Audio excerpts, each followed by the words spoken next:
Olá, bem-vindos aqui a mais um vídeo no canal do YouTube da DS Academy e desta vez também com história. Hoje vamos chegar aqui ao nosso final do Estado Novo. Vamos perceber o que é que se passou. Bem, vamos primeiro perceber que este golpe de 74 certo que foi um golpe pacífico, ao contrário de muitos países de então. Passaram de um regime totalitário para um regime democrático. Foi um golpe pacífico. Não foi fácil. Houve aqui uma grande programação por trás. Nós temos essa noção. Acho que volta e meia, pelo menos todos os anos de 25 de Abril, fazem a relembrar as músicas, os sinais de código.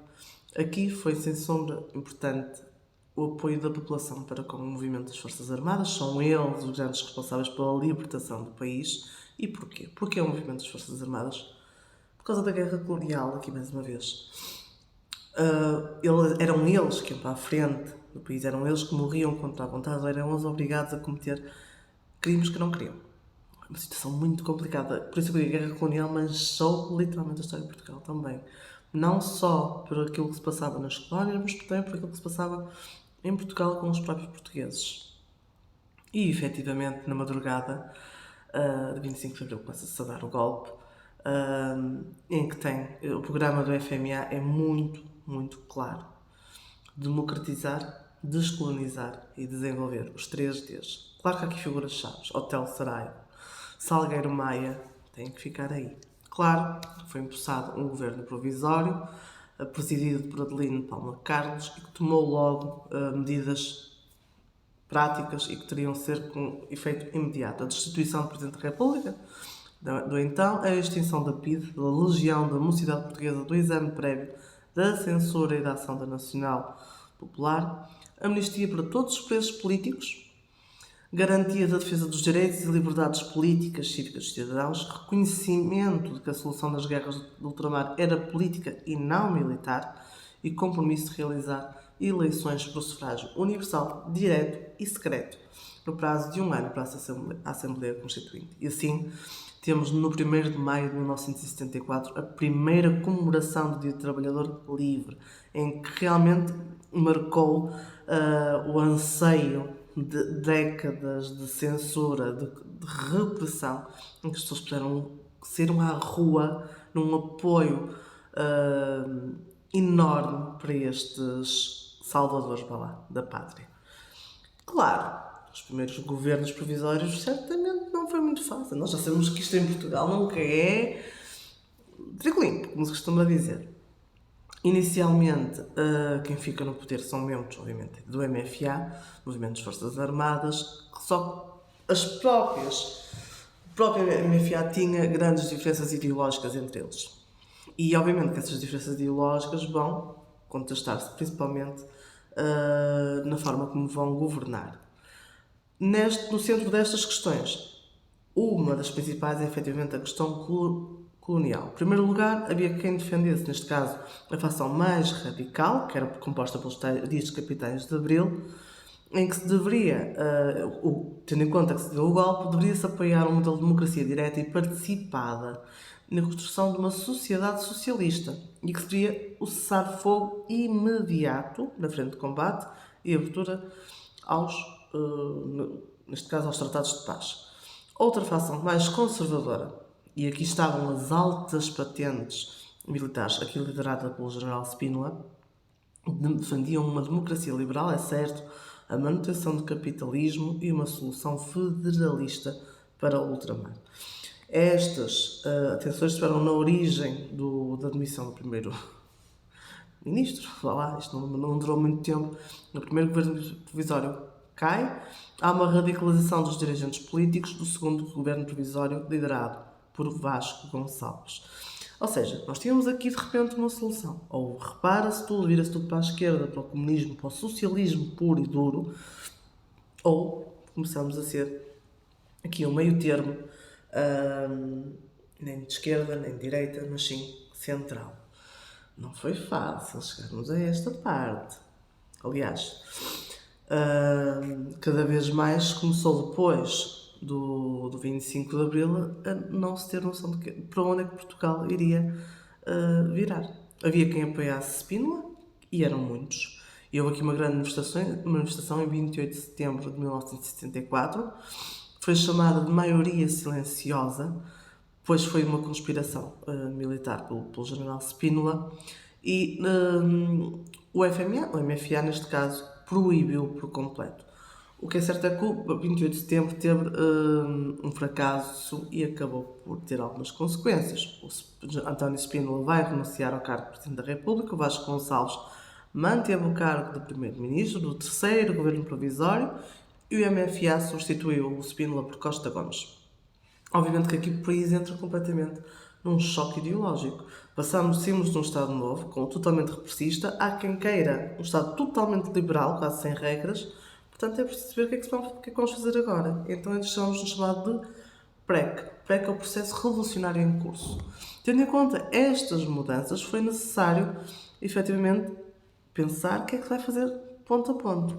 E então, como o PREC, primeiro vai declarar o princípio da unidade sindical, que significava reconhecer a Confederação Intersindical, criada em 1970. Ou seja, aqui tínhamos um modelo de socialista revolucionário, muito aplicado, que nós já vimos ali na Rússia no início, em que temos aqui a construção de uma sociedade socialista a partir da socialização da propriedade e do poder popular. Isto levou a que houvesse uma vaca de nacionalizações e de expropriações de propriedades privadas de forma violenta. Ou seja, houve aqui realmente um grande movimento da esquerda, principalmente revolucionária, em que tinha o Hotel Saraiva como representante e como referência, mas que reagiram não da maneira mais correta. E depois tínhamos um modelo de natureza socialista mais moderado, apoiado pelo PS e por outros partidos, PS, PSD, por aí fora. Ou seja, no fundo, para tentar chegar a uma coisa, há um ponto de encontro. A 11 de março de 1975, há uma tentativa de golpe de Estado, neste caso apoiante ainda do general Spínola. O general Spínola acaba por fugir e se refugiar em Espanha, e aqui começa realmente a dar-se as primeiras grandes... Estamos aqui a falar de passado um ano quase. A extinção da Junta de Salvação Nacional, a criação do Conselho de Revolução, um órgão executivo, e a Assembleia do MFA, o órgão legislativo, e a aceleração do Programa Político das Nacionalizações. E isto sim, os 7 magníficos, que tinham cerca de 75% de capital financeiro. Ou seja, se vamos começar a nacionalizar tudo, certamente não vai correr muito bem. E não correu, tanto que se deu o verão quente, em 1975. As oposições, as formas de governar debateram-se. Ou seja, quando se começa a ocupar os latifúndios no Alentejo por camponeses e que reivindicavam o direito à propriedade, ou seja, a propriedade de quem trabalha e não de quem compra, de fábricas, de habitações, o saneamento, ou seja, despedimentos compulsivos nas instituições públicas, os assaltos também às sedes dos partidos, começa-se a ter noção, não é isto que nós queremos para Portugal. Se nós saímos de uma ditadura de direita, não vamos entrar numa ditadura de esquerda.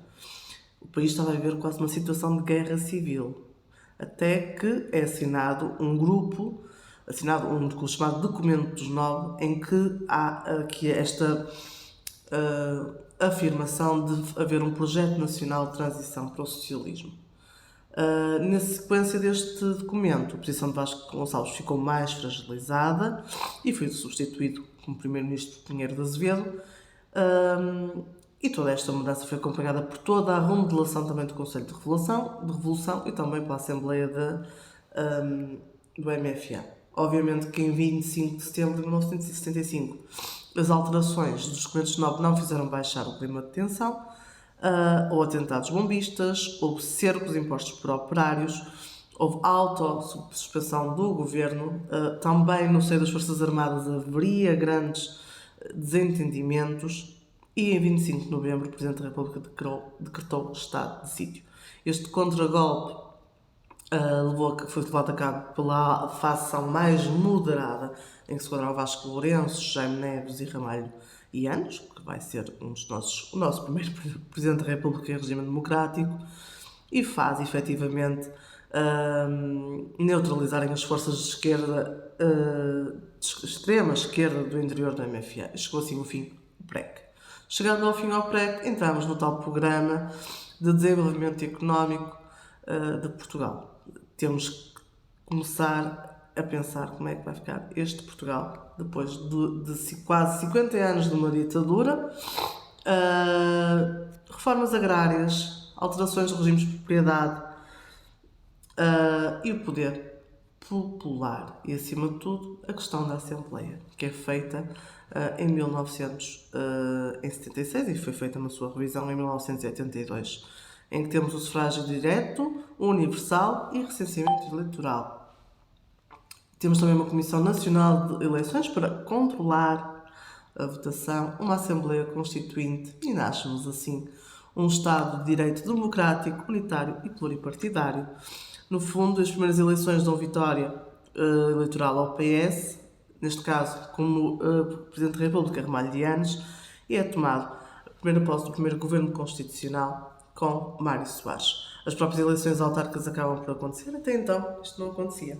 Portanto, foi um caminho, ainda um bocadinho durou ali um ano ou dois, não foi exatamente 25 de abril de 1974. Nós atingimos, vá lá, o pleno. Demoramos mais um bocadinho a chegar lá. Bem, hoje fico por aqui. Voltamos com mais um vídeo. Amanhã já estará. Qualquer dúvida, não só de história, português, matemática, o que queiram, já sabem, ideias.kevin.pt, podem tirar as vossas dúvidas. Até à próxima!